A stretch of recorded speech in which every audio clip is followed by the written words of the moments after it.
Nos médias subventionnés nous ont parlé tout le week-end de scène de liesse suite à la victoire du PSG. Revoyons donc cette définition si vous le voulez bien. Il s'agit de joie collective. Selon nos médias subventionnés, nous sommes donc ici face à des scènes de joie et quelques heurts. Remettons les choses à leur place si vous le voulez bien en dressant un bilan plus qu'accablant.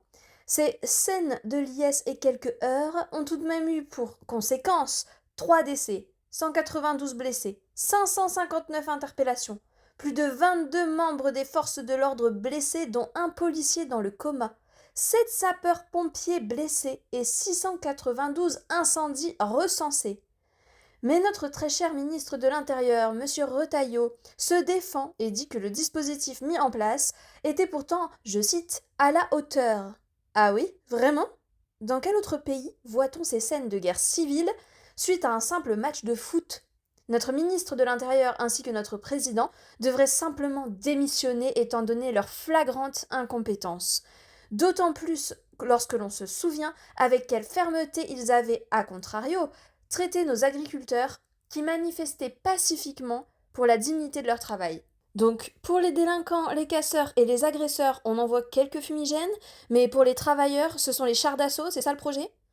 Et alors Macron, complètement à côté de la plaque, qui tweet Champion mon frère ce soir-là, sans commentaire. Quand allons-nous enfin virer ces incompétents et reprendre notre pays en main? Ces gens qui étaient dans la rue, on ne va pas se mentir, ça m'étonnerait fort qu'il s'agisse d'ingénieurs, de médecins, de plombiers ou d'électriciens.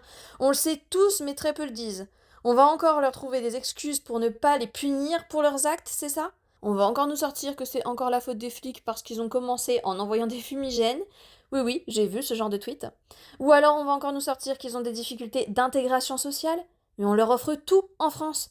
Des HLM, des APL, la CAF, le RSA, les allocations, l'instruction, la santé, des infrastructures sportives, d'éducation ou de transport, parfois même des vacances subventionnées. Tout ça payé par Nicolas qui paye. Et il préfère les détruire que de dire merci et d'aller se coucher pour essayer de travailler le lendemain pour rendre l'appareil au pays qui leur offre tout ça? Eh bien moi je dis stop. Et vous?